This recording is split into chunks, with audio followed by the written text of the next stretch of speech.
فريق إن الذين آمنوا وعملوا الصالحات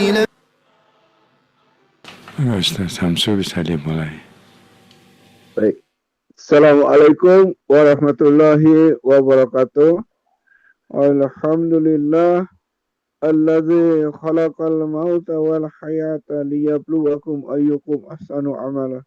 Asyhadu an la ilaha illallah wa asyhadu anna Muhammadan abduhu wa rasuluh. Amma ba'.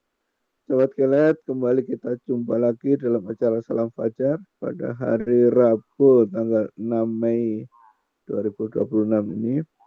Saya Samsu Basarudin, insya Allah menemani sahabat Kelet sampai pukul 6 nanti. Baik, pada kali ini kita akan membahas tentang keniscayaan dan urgensi legislasi syariah ya.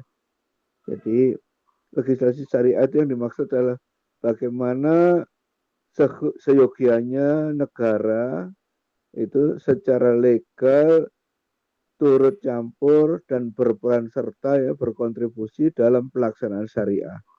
Atau kalau dibalik bagaimana butir-butir atau noktah syariat itu, syariat Islam itu bisa dijadikan regulasi kenegaraan ya. Jadi namanya legislasi syariah. Nah, kalau dalam istilah fikih kita menyebutnya taknin ya. Bagaimana syariah itu menjadi konon, menjadi perundang-undangan gitu ya.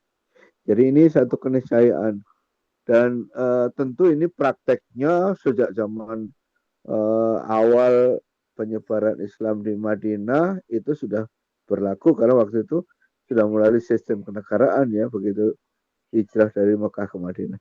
Nah, teorinya secara katakanlah ilmiah itu belakangan dirumuskan oleh Syekh Mustafa Ahmad Az-Zarqa.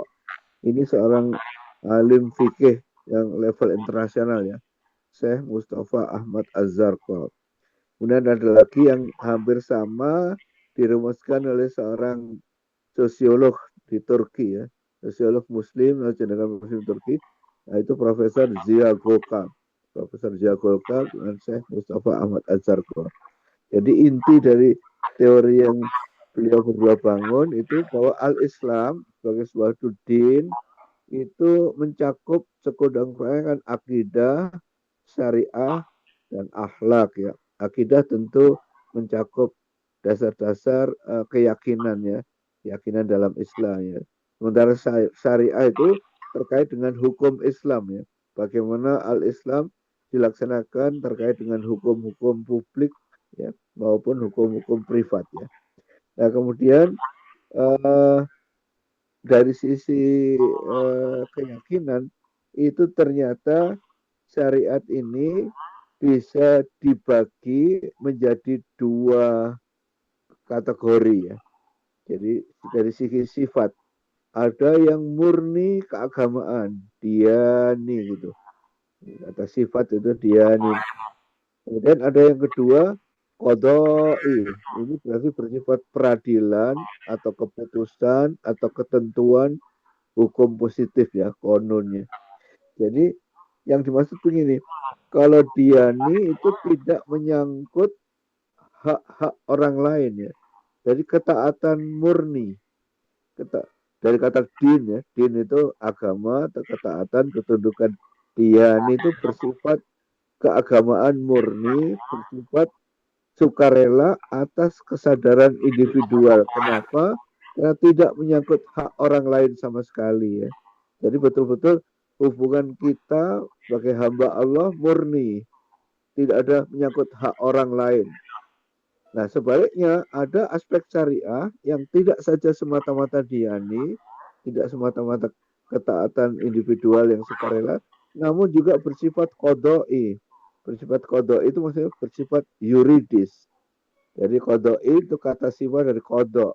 Qada itu pengadilan atau keputusan. Jadi dia bersifat yuridis, bersifat butuh peran serta pengadilan karena ada hak orang lain di dalamnya. Tentu saja ini bisa menyangkut tidak saja perdata, tapi pidana ya, kehormatan orang lain.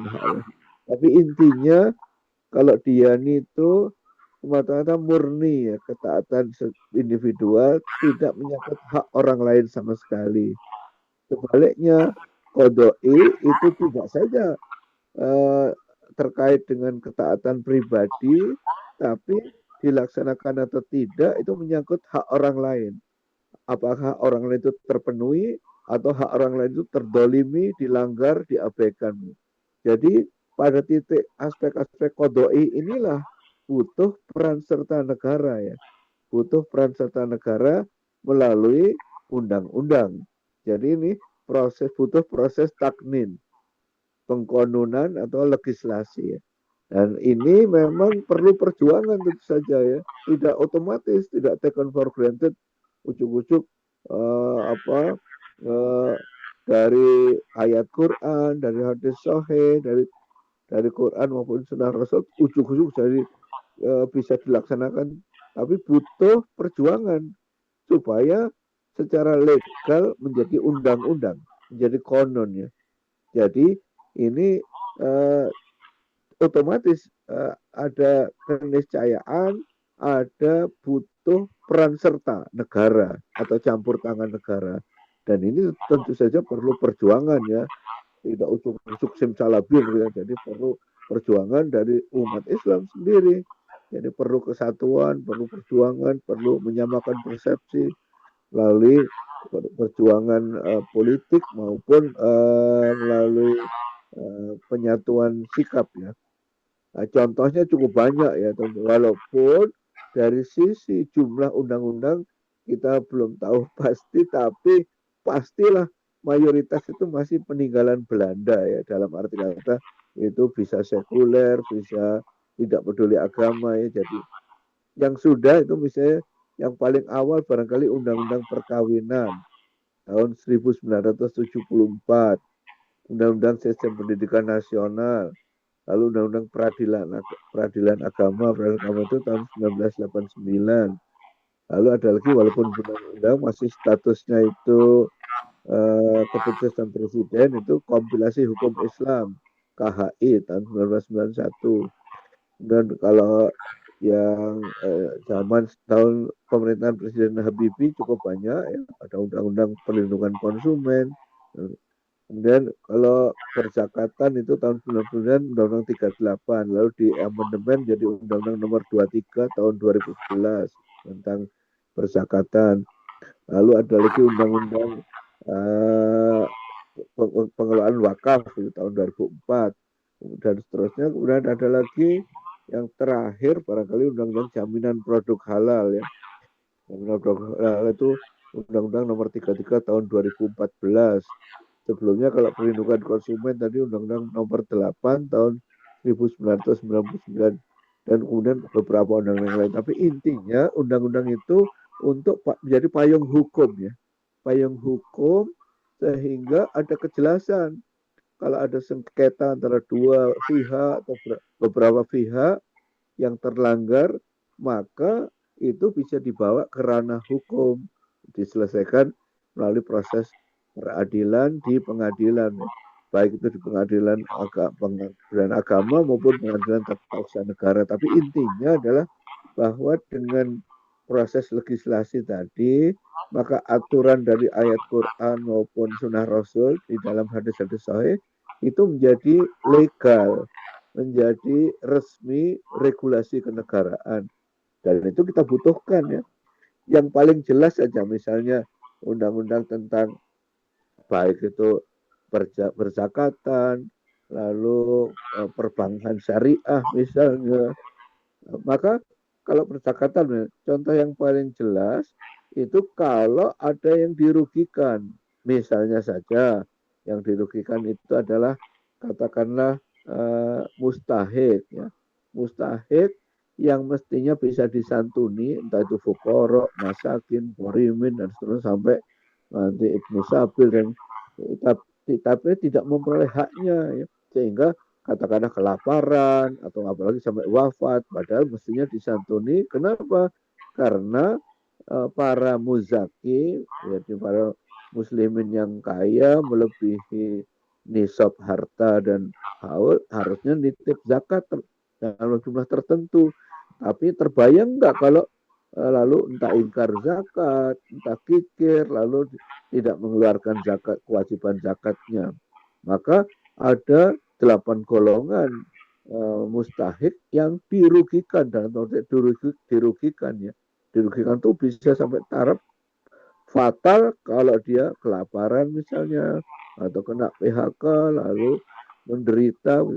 Jadi ada hal yang harus diselesaikan ya. Sekalipun belum ideal ya, tidak semuanya ideal.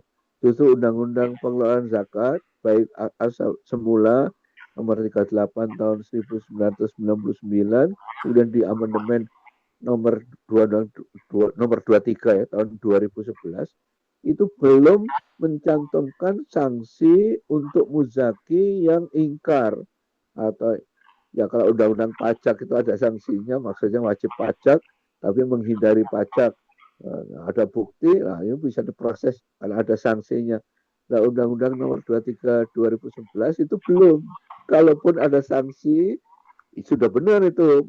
Jadi maksudnya amil zakat yang dalam tanda petik ada fraud atau berkhianat atau kalau dalam tanda petik juga korupsi, misalnya amil zakat tertentu, itu bisa diproses, ada sanksinya. Tapi pada saat yang sama tidak ada sanksi sama sekali untuk muzaki. Jadi muzaki itu seolah-olah belum dijadikan mandatori, masih sukarela. Kalau sadar ya nitip, kalau nggak sadar ya sudah, walaupun sekaya apapun nggak ada sanksi di undang-undang itu atau di dunia. Nah, ini salah sebetulnya. Bukan berarti kita tidak tahu. Perjuangan sudah tahun 99, tahun 2011, tapi DPR belum menyepakati waktu itu. Masih dianggap persuasif saja. Padahal mestinya mandatori dalam arti kata, karena itu kewajiban keagamaan, ya gampangnya begini, kalau muzaki ya, yang kaya misalnya harusnya zakat malnya misalnya dalam 1 tahun satu tahun haul itu harusnya zakat malnya misalnya ya, katakanlah gampangnya misalnya dia lumayan cukup kaya, harusnya kewajiban zakat mal 100 juta misalnya, tapi karena kikir misalnya dia hanya nitip 10 juta ke lembaga amil zakat atau mungkin ke Basnas misalnya, harusnya padahal 100 juta ya, karena kikir wah sayang banget ya, cukup 10 juta saja. Maka sebetulnya dalam pandangan Islam, muzaki itu korupsi 90 juta. Iya kan? Harusnya titipan zakat mal atau kewajiban zakat mal, zakat hartanya 100 juta misalnya dalam 1 tahun. Itu 2,5% dari nilai kekayaan yang terkena wajib zakat misalnya. Tapi karena kikir atau pelit, dia hanya nitip untuk supaya dapat kwitansi saja, terbukti sudah bayar, cuma hanya 10 juta. Sebetulnya dalam pandangan Islam, muzaki muslim tersebut korupsi 90 juta. Dan itu dalam undang-undang tidak ada sanksi apapun. Nah, di titik ini kelemahannya. Mestinya ya harus ada. Di akhirat masuk neraka, di dunia juga harus ada sanksi. Jadi ini yang belum tentu nanti harus diperjuangkan, itu iya, masyarakat berzakatan atau umat Islam memperjuangkan. Tapi tidak hanya itu sebetulnya, kelemahan Undang-Undang 23 nomor 2011 tahun 2011 itu salah satu yang fatal juga, misalnya tetap dalam rangka perjuangan legislasi syariat, tidak ada pembedaan antara regulator dan operator. Maksudnya begini, Basnas, Badan Amil Zakat Nasional, itu dalam Undang-Undang 23 tahun 2011 itu ya regulator, ya operator. Nah, ini pasti ada konflik of interest ya. Dan belakangan perjuangan itu untuk butir ini dikabulkan oleh Mahkamah Konstitusi. Mahkamah Konstitusi mengabulkan, lalu memerintahkan DPR diberi waktu 2 tahun untuk memperbaiki undang-undang itu, di amandemen sekali lagi, itu harus dipisah. Jadi nanti ke depan kalau Basnas jadi regulator, tidak boleh merangkap operator. Contohnya secara umum ya, kalau sekarang OJK misalnya, dulu Bank Indonesia, maka otoritas jasa keuangan itu sepenuhnya regulator. Regulator dalam perbankan, dalam perasuransian, dalam baik yang konvensional maupun yang syariah ya. Jadi dalam bidang pasar modal, dalam bidang semua sesuai dengan namanya otoritas jasa keuangan. Tapi dia regulator. Jadi dia tidak berperan sebagai operator di lapangan. Berarti dia membuat regulasi, lalu melakukan pengawasan, melakukan fit and proper test, melakukan pengawasan sampai pemberian sanksi nantinya. Jadi OJK ini bukan operator dalam semua bidang keuangan. Dia dia tidak menjadi operator perbankan, operator perzakatan, operator katakanlah asuransi atau operator pasar modal. Enggak, dia membuat regulasi lalu melakukan pengaturan tadi plus mengawasi termasuk memberikan sanksi nanti, tetapi bukan operator. Nah, ini yang merupakan kesalahan perundang-undangan ya, baik waktu tahun 99 nomor 38 maupun setelah diamandemen. Jadi ya itu sudah dikabulkan, tapi tentu saja bukan saja hanya perlu penegasan regulator ya regulator, operator operator gitu. Tapi lebih jauh lagi itu tadi sanksi untuk muzaki yang ingkar atau yang kikir. Nah, itu kan perlu. Jadi karena perintahnya atau apa itu khuds min awalihim sadaqatan tutahiruhum wa tuzakihim biha, itu surat At-Taubah ayat 103. Itu kan ayat itu perintah untuk memungut atau mengambil dengan mandatori ya. Jadi dengan ketentuan pasti dalam tanda kutip paksaan ya. Bukan sukarela itu. Khuds itu. Jadi dan memang betul waktu ayat itu turun, Rasulullah Muhammad Sallallahu Alaihi Wasallam sebagai kepala negara itu langsung memilih 22 orang. Kalau dalam bahasa kenegaraan sekarang itu 22 orang itu jadi amil zakat. Lalu dikirimkan ke berbagai daerah untuk mendatangi para muzaki, mengajari cara menghitungnya, lalu mengambil betul-betul mana yang 2,5%-nya itu dibawa ke kas negara, ke Baitul Mal ya. Jadi ini perlu ya. Bukan saja itu ya kekurangannya. Jadi selain tidak ada pemisahan, ini khusus undang-undang tentang pengelolaan zakat ya. Tidak ada pemisahan antara regulator dan operator. Basnas itu merangkap. Ya. Kalau lembaga amil zakat, baik nasional maupun tingkat provinsi, itu semata-mata operator, itu sudah betul. Nah harusnya Basnas juga seperti itu, tidak boleh merangkap ya regulator ya operator, itu pasti ada konflik interest ya, konflik kepentingan ya, konflik of interest. Nah kemudian khusus Undang-Undang 23 tahun 2011 kelemahan yang lain misalnya masih pembayaran zakat resmi kwitansinya itu hanya untuk potongan penghasilan kena pajak. Jadi zakat yang sudah dibayarkan itu hanya menjadi potongan PKP ya, penghasilan kena pajak. Nah ini salah, artinya ya praktis tidak menjadi, pertama bisa jadi double tax untuk wajib pajak yang sekaligus muzaki, tapi lebih jauh lagi ya tidak adil itu. Ya menjadi double tax, negara dalam tanda petik dalam ini terlalu serakah begitu ya. Jadi mestinya zakat yang sudah dikeluarkan itu asal legal lalu disalurkan dengan amanat pada 8 golongan, 8 asnaf, itu langsung menjadi potongan pajak. Contohnya apa? Di Malaysia misalnya, zakat yang resmi dibayarkan pada pusat pengelolaan zakat ya katakan di Malaysia, PBZ misalnya, itu menjadi potongan pajak langsung. Namanya berarti potongan pajak langsung, tax deduction gitu. Jadi nominal zakat yang dikeluarkan itu langsung menjadi pemotong untuk kewajiban pajak. Jadi dalamnya ada keadilan, negara berlaku adil, muzaki muslim yang menjadi wajib pajak juga tidak mengalami double tax begitu. Jadi ini perlu diperjuangkan. Tapi intinya memang itu satu keniscayaan ya, bahwa memang dibutuhkan pengundang-undangan supaya pertama ada payung hukum, kemudian kedua ditegakkan keadilan dan kesejahteraan gitu. Jadi para pihak siapapun itu merasa diperlakukan adil gitu dengan legislasi syariah.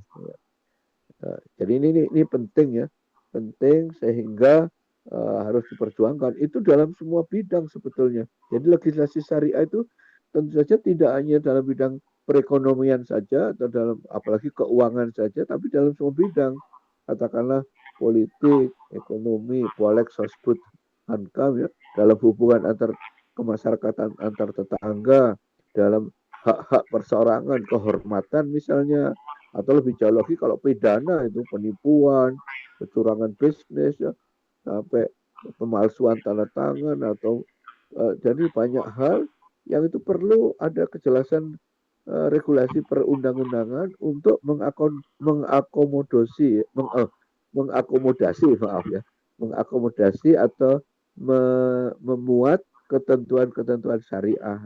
Jadi ketentuan syariah dari ayat Quran maupun dari sunnah Rasul yang tertuang dalam hadis-hadis itu diangkat lalu disarikan menjadi regulasi kenegaraan, jadi undang-undang.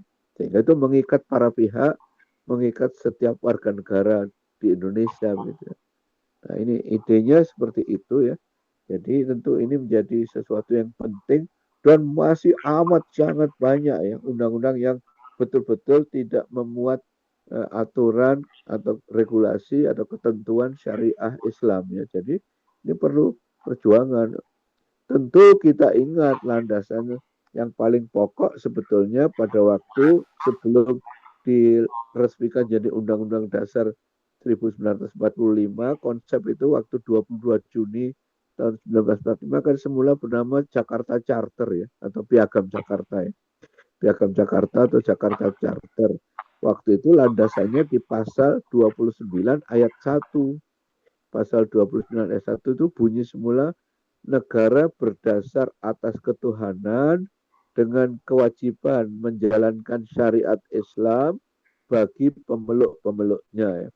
Sekali lagi bunyinya negara berdasar atas ketuhanan dengan kewajiban menjalankan syariat Islam bagi pemeluk-pemeluknya.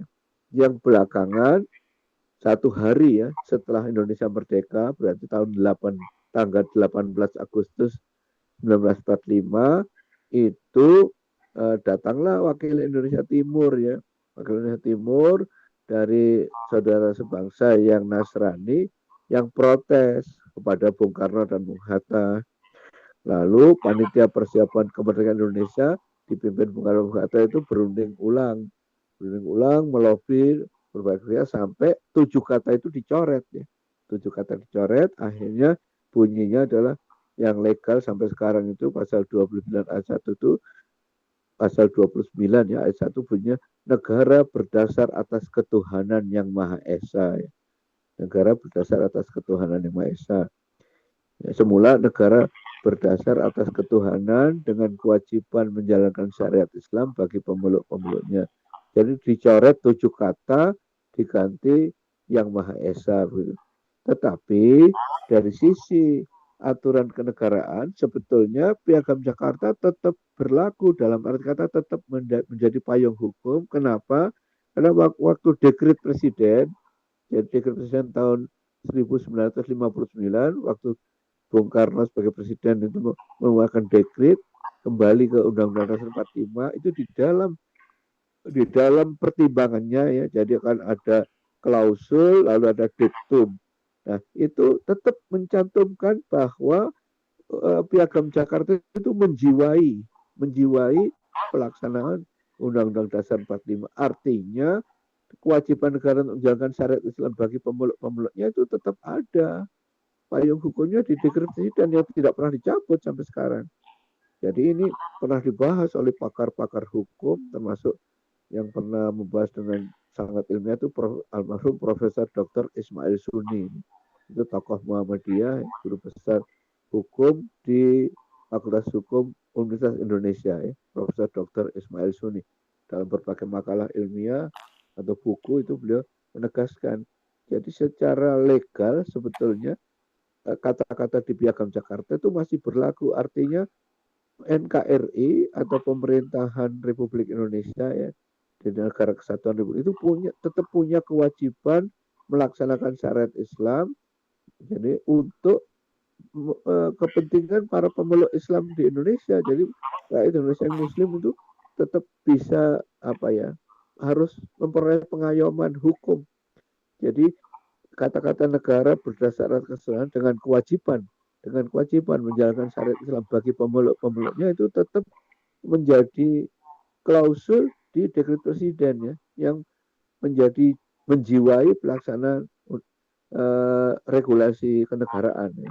Jadi itu tetap ada landasan hukumnya. Artinya tetap harus diperjuangkan terus. Tentu tidak bisa sekaligus semuanya. Tentu satu demi satu ya.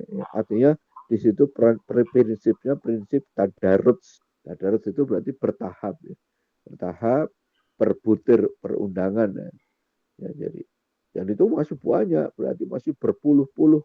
Barangkali mungkin kalau dihitung mungkin 80% dari perundangan itu masih dalam tanda petik menyimpang dari Islam, tidak menunjukkan keadilan universal gitu. Masih ya bersifat sekuler lah katakan. Dan ini waktunya masih 13 menit lagi. Silakan sahabat Kilet kalau ada yang ingin berpartisipasi untuk menanyakan sesuatu atau membahas sesuatu, mangga silakan ya. Tapi intinya adalah itu tadi, intinya bahwa regulasi kenegaraan dalam ini adalah campur tangan negara dalam bentuk undang-undang untuk mengakomodasi ya, mengangkat dan memuat ketentuan-ketentuan syariat Islam menjadi regulasi resmi, menjadi legal ya, aturan legal perundang-undangan di Indonesia. Jadi namanya itu proses legislasi syariah atau proses taknin ya, taknin atau legislasi syariah. Dan ini itu aja mencakup semua bidang kehidupan ya, karena syariat Islam mencakup semua bidang, tidak hanya ekonomi dan keuangan, tapi hak politik juga, hak sosial, kemasyarakatan sampai kekeluargaan, itu semuanya. Walaupun sekarang itu sebagian besar sudah bisa, tapi ada yang misalnya masih seolah-olah dilema, misalnya ya, contohnya adalah kewarisan. Kewarisan itu belum ada undang-undang. Kalaupun ada itu dikompilasi hukum Islam itu setingkat ke instruksi presiden ya. Masih di bawah undang-undang, artinya KHI tahun 1989 ya, 1989 berarti itu 37 tahun yang lalu itu sampai sekarang yang sudah diangkat baru wakaf jadi undang-undang itu. Tapi waris belum. Maksudnya, mohon maaf ya, kalau ada pewaris wafat, lalu ahli warisnya tidak semua taat, itu bahkan bisa jadi sengketa, tidak mau di peradilan agama, tapi maunya di peradilan umum, bahkan memilih hukum adat, bukan hukum Islam untuk bagi waris atau tirka, itu bisa jadi sengketa dan itu masih sering terjadi. Tapi kalau semua ahli waris sepakat taat pada Islam, pakai aturan bagi waris secara Islam, kalaupun ada ketidaksesuaian itu bisa di luar pengadilan. Tapi kalaupun dalam tetap belum ada sama-sama sepakat pakai aturan Islam, tapi dalam masih ada ketidaksepahaman, itu ranahnya di peradilan agama. Peradilan agama akan memutuskan berdasarkan aturan Islam. Tetapi kalau ada yang tidak sepakat lalu dibawa ke peradilan umum, maka bisa memakai hukum adat. Jadi pokoknya kalau ada antara ahli waris ada yang tidak taat, itu bisa dari sengketa berkepanjangan dibawa ke peradilan umum pakai hukum adat. Jadi tentang kewarisan itu belum ada legislasi syariah, baru setingkat kompilasi hukum Islam, belum sampai menjadi undang-undang. Kalau wakaf sudah menjadi undang-undang ya, perkawinan jelas juga. Kan kompilasi hukum Islam itu terbagi 3 ya, buku 1, buku 2, buku 3 itu tentang perkawinan, lalu tentang kewarisan, dan tentang wakaf. Dan tentang kewarisan inilah yang masih mengganjal ya. Mengganjal dalam artinya perlu kita perjuangkan agar menjadi undang-undang juga, sehingga nanti setiap warga negara Indonesia yang Muslim itu berapa orang pun yang menjadi ahli waris ya, itu harus taat mengikuti aturan Islam karena sudah menjadi undang-undang. Kira-kira seperti itu. Jadi Di luar itu tentu masih banyak ya. Bahkan yang paling pokok mengenai pidana saja ya, KUHP, Kitab Undang-Undang Hukum Pidana, itu masih 100% jahiliyah. Jahiliyah dalam artian definisi perzinahan pun bukan mengikuti syariat Islam. Jadi kalau tidak ada yang menggugat, ya, suka sama suka, itu terus pasangan hidup tidak menggugat, nyeleweng, berzina, itu tidak bisa terkena pasal perzinahan karena itu masih versi versi sekuler yang tidak peduli agama, ya, peninggalan Belanda, KUHP. Ya. Jadi tegasnya belum mengakomodasi aturan syariat Islam. Undang-undang Kitab Undang-Undang Hukum Pidana, ya, itu kan itu pokoknya atau dasarnya mengenai pelaksanaan hukum pidana di Indonesia ya. Kalau dalam pandangan Islam mengenai berarti hukum pidana itu jinayah ya. Jinayah itu hukum pidana ya. Baik, ini masih 8 menit lagi. Kalau ada yang ingin sharing, baik nelpon ke studio maupun melalui WA atau di ruang chat kalau ada yang di ruang chat. Walaupun di ruang chat ini ada Ibu Eliana Wati. Dan iya, baik, mangga silakan kalau ada, masih 8 menit. Tapi idenya itu tadi. Jadi sebetulnya pelaksanaannya tentu sejak zaman awal Madinah sudah terjadi, tetapi mewujudkan dalam bentuk teori ilmiah lalu dengan landasan pemikiran yang logis itu dibangun oleh itu tadi Syekh Mustafa Ahmad Az-Zarqa. Beliau seorang ahli fikih ya, ulama fikih, kiai fikih lah pada level internasional, Syekh Mustafa Ahmad. Lalu juga dilengkapi dengan seorang sosiolog cendekia Muslim, sosiolog Muslim dari Turki, Profesor Ziya Gökalp, yang intinya membedakan bahwa syariat Islam itu ada yang terbagi dua, ada yang semata-mata diyani, jadi bersifat keagamaan murni, ketaatan pada Allah, tidak ada hak orang lain. Contohnya sholat. Sholat itu tidak ada hak orang lain. Maksudnya kita sholat atau enggak sholat itu tanggung jawab kita pribadi. Ya, sampai di akhirat nanti. Kalau kita tidak sholat, tetangga kita enggak dirugikan. Lalu uak enggak dirugikan, Pak D, atau teman di kantor enggak dirugikan. Beda dengan utang piutang, dagang, lalu nama baik, kehormatan, lalu investasi, itu ada orang lain, bahkan bisa banyak malah. Kalau kita muzaki kaya, zakat kita misalnya katakanlah 300 juta, itu bisa ratusan orang yang dirugikan.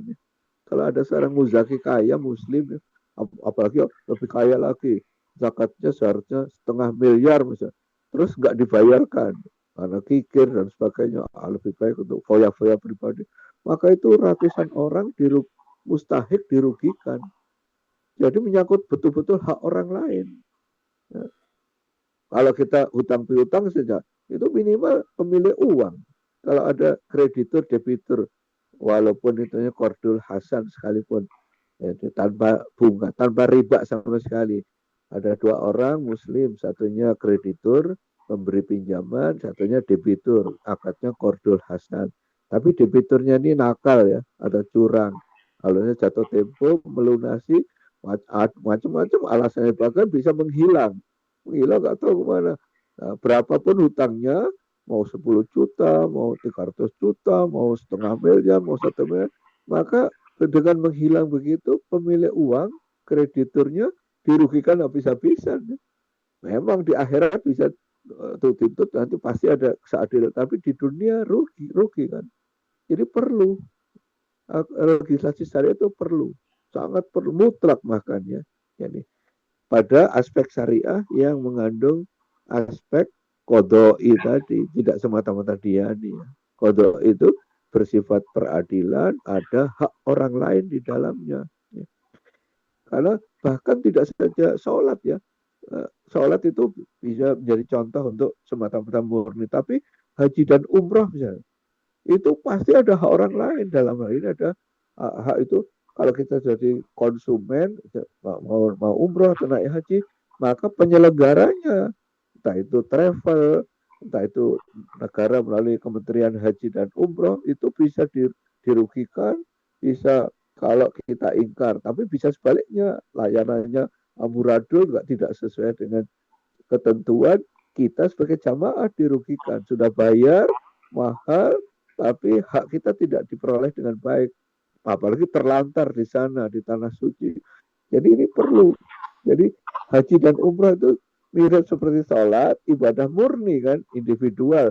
Tetapi dalam penyelenggaraan, tata kelolanya, itu banyak pihak terlibat. Nah, di situ bisa ada fraud, ada penipuan, ada kerugian yang dialami pihak tertentu.